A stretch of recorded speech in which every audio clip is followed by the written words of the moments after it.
Hey everybody, welcome back to Reissued. If you're new here, my name is Andrew. Summer is coming, it is front porch season, and so we are turning our attention to the front porch here and trying to wrap up that makeover. So I think this is gonna be a two-part video. There's a lot of projects going on here. As is often the case, we've already done a lot of work in this space and we've already sort of started that makeover process. You may remember that this entire porch was reconstructed. It was a little bit wonky where one corner was going up a little bit. So back in the fall of 2021, this porch was reconstructed with the new metal roof put on. It looks amazing. It's been sitting in kind of a limbo flux place for a while, like doing little projects here and there, starting things, not finishing things. But now we're at the point where all of the pieces are kind of coming together and we can really knock this thing out. So as I've mentioned before, my house does have vinyl siding over the original siding. I would like at some point to remove that and go back to the original siding and maybe take the house like a nice like olive green color, just because I'm a little bit over the white house trend. It's like if you go down the street over there, like every single house that they've done any work on and they could just painted it white. Every house is white. But as it is now, I don't really have the money or want to spend the time to take off the siding and have to repair anything if it's not in good condition underneath. And so my strategy is just to paint everything white and call it a day. We found this white paint at the Atlanta Habitat Restore, 5-gallon, maybe an oops mix, not sure why it was there, but it was super discounted. So we picked up the white paint, everything's going white. So we've already started that process by painting out a lot of the rails and up around the top, all the trim, those areas that need to get painted. We also went ahead and painted the ceiling the other day. Let me catch you up, fill you in, and then we will get on to this makeover. I'm so excited, let's do it.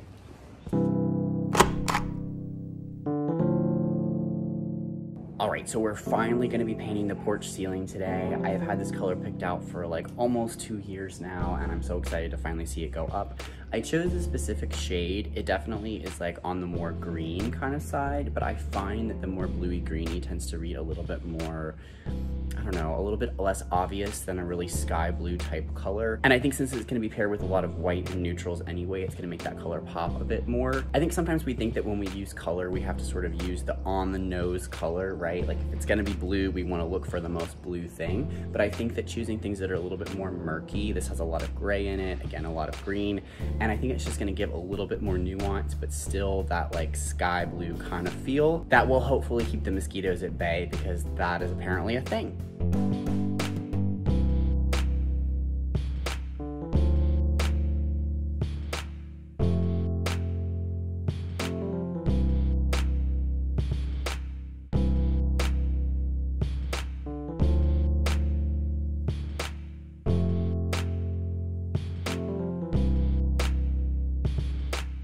So one of the things that I think can be a little bit tricky and deceiving about choosing paint colors is even if you take a swatch home or if you buy one of the samples and paint it on a larger area, unless you're able to block out all of the colors that are there, it's very hard to get a read on how everything's gonna look together. So when we first started painting the ceiling and the like yellowy colored unpainted hardy plank was there and this like really blue gray floor was there, the ceiling color ended up looking like just straight up gray, like no blue in it at all.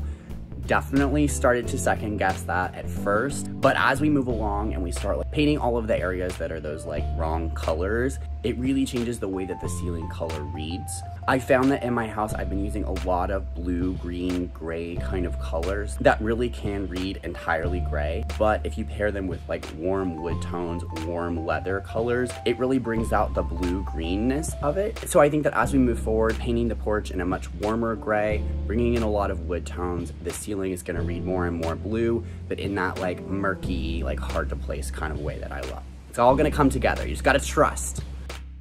Let's turn our attention to the front door. I started removing the paint on it last summer. I was in one of those moods when I was ready to see a big change happen.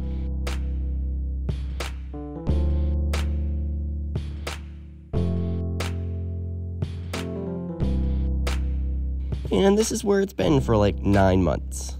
The front door and all of the windows in the house have these odd wood strips at the top and sides that were added, I think, to add storm doors and windows at one point. Despite their good intentions, they make the windows look kind of stumpy and cut off the line from the inside as well. So we're going to remove those and restore the original shape of the windows and door. If you thought the red and orange paint job was the worst thing about this door, think again. The more you look, the weirder it gets.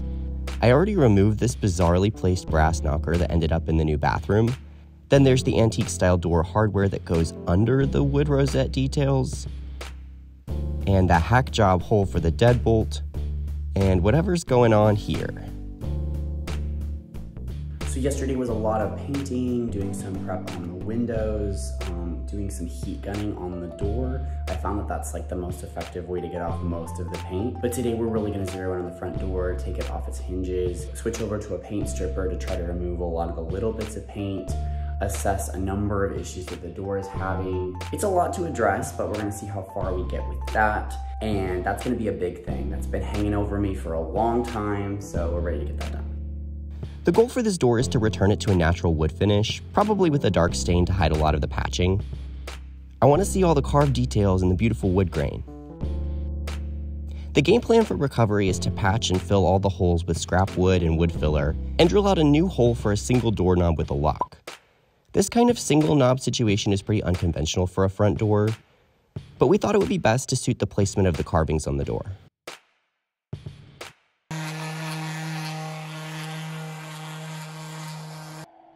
For the casing, similar repairs were necessary, except rather than too much patching, it was better to just replace some of the pieces with other similar parts, harvested from other parts of the house that won't need them in the final design. This is why you simply cannot throw anything away.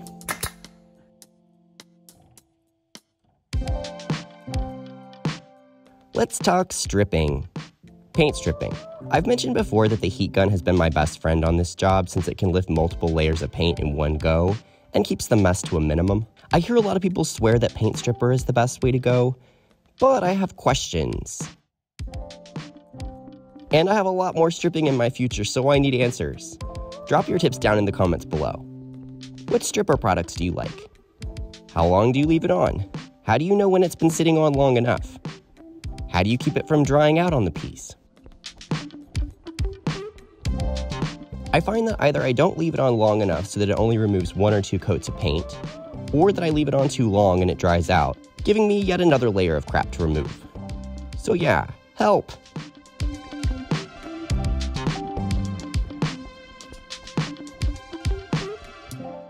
Okay, so we've made some really good progress today.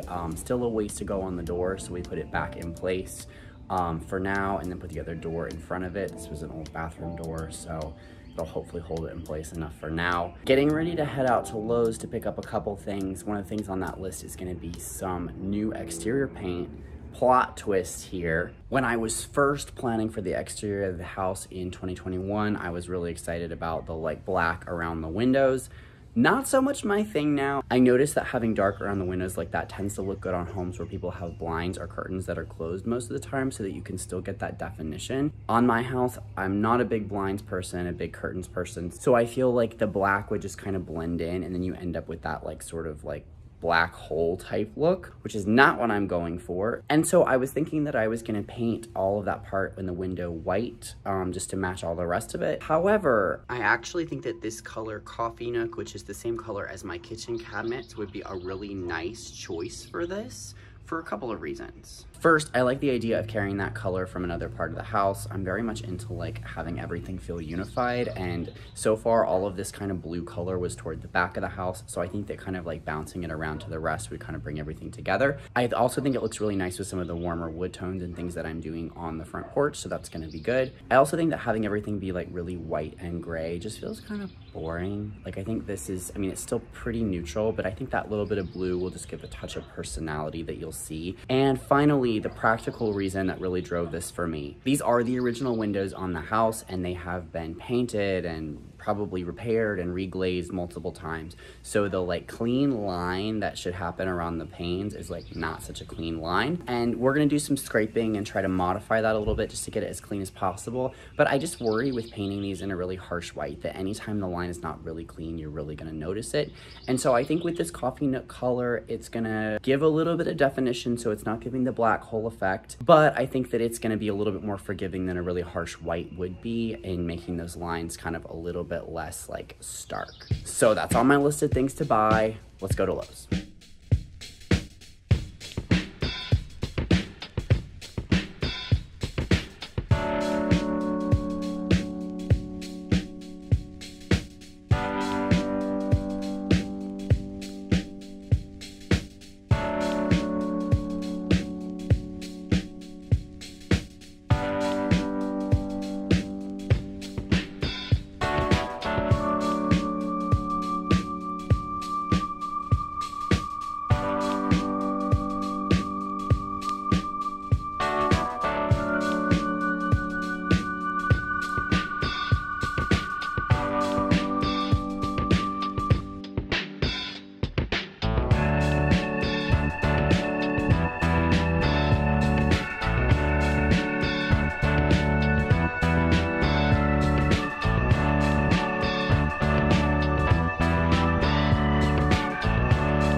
Hi everybody, it's a new day. I think I'm gonna start painting the windows. I've gone back and forth about whether we're going blue, going white. I put a poll up over on Instagram. Maybe didn't give the best examples of what it would look like. I did the best I could, but most people are really feeling the blue, so we're gonna give the blue a go. We're also gonna try to get some porch paint down today, start that process. I'm not able to paint the whole porch at once because there's so much on it that we kind of have to move around, but if we can kind of get that going, we'll be able to see a little bit of the color. Very exciting, big moves today. Can't wait.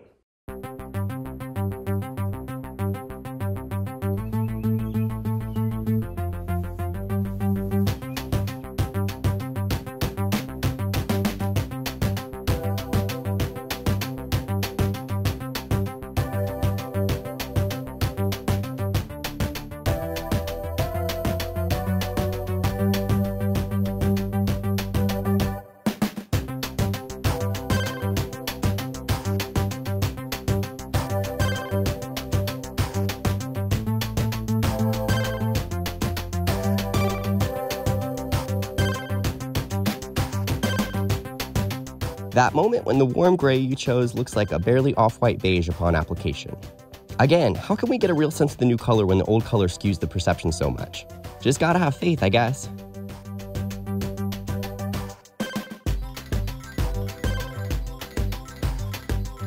A lot of older homes in my area have sweet little light strings on the front porch that make them feel so warm and welcoming. I opted for these solar ones since I wanted them to light up every night without destroying my electricity bill. They aren't crazy bright, but give a nice happy glow all night. And I found this Moravian Star light fixture in my grandma's attic. I absolutely love the graphic shape and the sense of history that it has.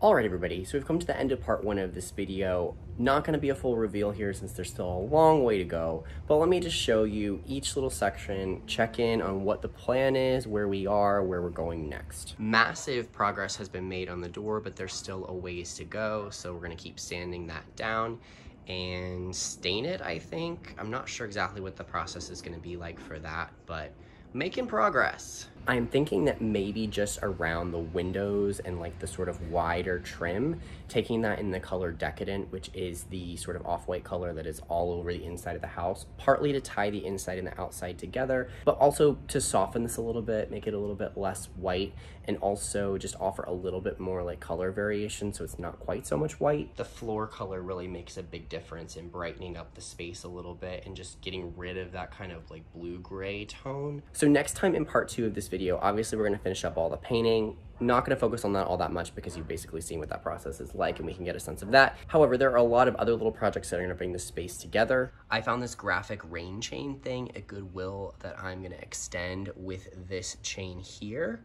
This bench is going to stay a natural color, but it's probably going to get a coat of poly just to make it nice and weatherproof. This bench that I found for free on the street in my neighborhood is going to get a little facelift, just a little bit of wax on it, I think, to sort of darken the finish just a touch.